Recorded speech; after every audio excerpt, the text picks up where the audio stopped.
സംസ്ഥാനത്ത് വിട്ടൊഴിയാത്ത പകർച്ചവ്യാധി ഭീഷണി. ഡെങ്കിപ്പനിയും എലിപ്പനിയും ബാധിച്ച് ചികിത്സ തേടുന്ന രോഗികളുടെ എണ്ണത്തിൽ കുറവില്ല. വൈറൽ പനി ബാധിച്ച് സർക്കാർ ആശുപത്രികളിൽ ചികിത്സയ്ക്കെത്തുന്ന രോഗികളുടെ എണ്ണവും പ്രതിദിനം 10,000-നടുത്താണ്. പകർച്ചവ്യാധി ഭീഷണി നിലനിൽക്കുന്ന സാഹചര്യത്തിൽ എല്ലാ തദ്ദേശ സ്ഥാപനങ്ങളും ഈ മാസം 15-നകം മൈക്രോ പ്ലാൻ തയ്യാറാക്കണമെന്ന് ആരോഗ്യമന്ത്രി നിർദ്ദേശം നൽകി. ഒന്നിനു പിറകെ ഒന്നായി പിടിമുറുക്കുകയാണ് പകർച്ചവ്യാധി. ഡെങ്കിപ്പനിയും എലിപ്പനിയും മഞ്ഞപ്പിത്തവും പിടിപെട്ട് കൊച്ചുകുട്ടികൾ മുതൽ പ്രായമായവർ വരെ സർക്കാർ ആശുപത്രികളുടെ പടി കയറിയിറങ്ങുന്നു. കഴിഞ്ഞ മാസം 347 പേർക്ക് ഡെങ്കി സ്ഥിരീകരിച്ചപ്പോൾ 4 പേർ മരിച്ചു. ഈ വർഷം ഇതുവരെ ആകെ രോഗം ബാധിച്ചത് 1765 പേർക്ക്. പാലക്കാട്, തിരുവനന്തപുരം, തൃശൂർ, കണ്ണൂർ ജില്ലകളിലാണ് അധികവും ഡെങ്കി കേസുകൾ. ഏറ്റവും അപകടകാരി എലിപ്പനിയാണ്. ഏപ്രിൽ മാസം 141 പേർക്ക് എലിപ്പനി കണ്ടെത്തി. ഇതിൽ 4 പേർക്ക് ജീവൻ നഷ്ടമായി. 881 പേർ മഞ്ഞപ്പിത്തം ബാധിച്ച് ചികിത്സ തേടി. 8 പേർ മരിച്ചു. ഇതിനൊപ്പം ആശങ്കയായി കോളറയും അമീബിക് മസ്തിഷ്ക ജ്വരവും. ഡെങ്കിയും എലിപ്പനിയും ബാധിച്ച് ചികിത്സ തേടുന്നവരുടെ എണ്ണം കൂടുമെന്ന് ആരോഗ്യവകുപ്പ് വിലയിരുത്തുന്നുണ്ട്. എല്ലാ തദ്ദേശ സ്ഥാപനങ്ങളും ഈ മാസം 15-നകം മൈക്രോ പ്ലാൻ തയ്യാറാക്കണമെന്നും ആരോഗ്യമന്ത്രി നിർദ്ദേശം നൽകി. നാമമാത്രമാണെങ്കിലും കോവിഡ് കേസുകൾ റിപ്പോർട്ട് ചെയ്യുന്നതിൽ നിരീക്ഷണം നടത്തണമെന്നും ആരോഗ്യവകുപ്പിന്റെ നിർദ്ദേശമുണ്ട്. മഴക്കാല പൂർവ്വ മുന്നൊരുക്കത്തിന്റെ ഭാഗമായി നിപ, പക്ഷിപ്പനി എന്നിവയ്ക്കെതിരായ നിരീക്ഷണവും ആരോഗ്യവകുപ്പ് ശക്തിപ്പെടുത്തും. ഷിജോ കുര്യൻ, മീഡിയ 1, തിരുവനന്തപുരം.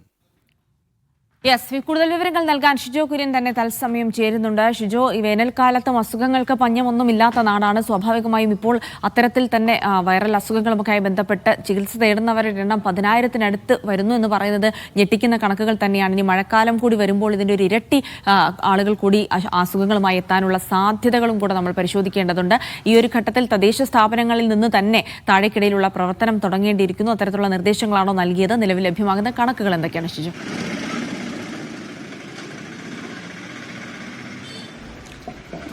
ജിൽസി, ഈ മാറി മാറി വരുന്ന കാലാവസ്ഥ അത് വലിയ തിരിച്ചടിയാകുന്നുണ്ട്. പ്രത്യേകിച്ച് മഴയാണേലും വെയിലാണേലും ഇത് സാഹചര്യങ്ങൾ മാറി വരുന്ന ആ ഒരു സ്ഥിതിയിൽ വലിയ തരത്തിലാണ് പകർച്ചവ്യാധി ഇന്നിപ്പോൾ കേരളത്തിൽ പിടിമുറുക്കിയിട്ടുള്ളത്. അപ്പോൾ പലവിധമായിട്ടുള്ള അസുഖങ്ങൾ പിടിപെട്ടുകൊണ്ട് സർക്കാർ ആശുപത്രികളിൽ ചികിത്സ തേടുന്ന രോഗികളുടെ എണ്ണം ക്രമാതീതമായി കൂടിയിട്ടുണ്ട്. പ്രത്യേകിച്ച് വൈറൽ പനി മാത്രമല്ല, മറ്റു പല അസുഖങ്ങളും. നിലവിൽ ഡെങ്കിയും എലിപ്പനിയും ബാധിച്ചാണ് കൂടുതൽ രോഗികൾ സർക്കാർ ആശുപത്രികളിൽ ചികിത്സയ്ക്ക് എത്തുന്നത്.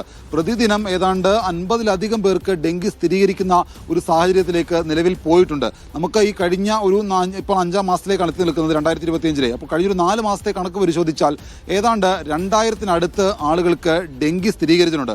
അപ്പോൾ അതിനടുത്ത് ഈ ഡെങ്കി സ്ഥിരീകരിക്കുക മാത്രമല്ല, ഇത് ഈ രോഗം സംശയിച്ചും ചികിത്സയ്ക്ക് എത്തുന്ന ആളുകളുടെ എണ്ണവും ഈ 4000-നൊക്കെ മുകളിലാണ്. മരണവും അതിനനുസരിച്ച് സംഭവിക്കുന്നുണ്ട്.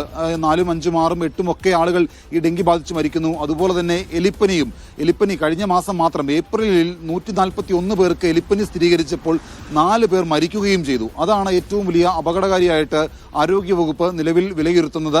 അതോടൊപ്പം തന്നെ മഞ്ഞപ്പിത്തവും പടർന്നു പിടിക്കുന്നുണ്ട് പലയിടങ്ങളിലും. ഈ ഒറ്റപ്പെട്ട സ്ഥലങ്ങളിലൊക്കെ ആയിട്ട് നേരത്തെ മഞ്ഞപ്പിത്തമൊക്കെ റിപ്പോർട്ട് ചെയ്യുന്നുണ്ടായിരുന്നു. എന്നാൽ ഇത് പലയിടങ്ങളിലായിട്ട് ഇപ്പോൾ മഞ്ഞപ്പിത്തവും ഉണ്ടാകുന്നുണ്ട്. 881 പേർക്ക് കഴിഞ്ഞ മാസം മഞ്ഞപ്പിത്തം സ്ഥിരീകരിച്ചപ്പോൾ 8 മരണമാണ് മഞ്ഞപ്പിത്തം മൂലം ഉണ്ടായത്. അതോടൊപ്പം തന്നെയാണ് കഴിഞ്ഞിടയ്ക്ക് തിരുവനന്തപുരത്ത് ഒരാൾക്ക് കോളറ ബാധിച്ച് മരണപ്പെടുന്നത്. അപ്പോൾ ഈ കോളറ അടക്കമുള്ള കാര്യങ്ങൾ ഇപ്പോഴും ആശങ്കയായിട്ട് നിലനിൽക്കുകയാണ്. അതോടൊപ്പം തന്നെ അമീബിക് മസ്തിഷ്ക ജ്വരവും ഈ റിപ്പോർട്ട് ചെയ്യുന്നത് ആശങ്കയ്ക്ക് ഇടയാക്കുന്നുണ്ട്. ഇപ്പോൾ തിരുവനന്തപുരത്ത് തന്നെ അമീബിക് മസ്തിഷ്ക ജ്വരം ബാധിച്ച് ഒരാൾ ചികിത്സയിലാണ്, മെഡിക്കൽ കോളേജിൽ ചികിത്സയിൽ തുടരുകയാണ്. അപ്പോൾ ഇത്തരത്തിൽ ഈ പകർച്ചവ്യാധികൾ വലിയ തോതിൽ കൂടുമ്പോഴും ഇതുമായി ബന്ധപ്പെട്ടുള്ള മഴക്കാല പൂർവ്വ ശുചീകരണത്തിന്റെ മുന്നൊരുക്ക നടപടികൾ എങ്ങും എത്തിയിട്ടില്ല എന്നുള്ളതാണ് എടുത്ത് പറയേണ്ട ഒരു കാര്യം. പ്രധാനപ്പെട്ട കാര്യം അതാണ്.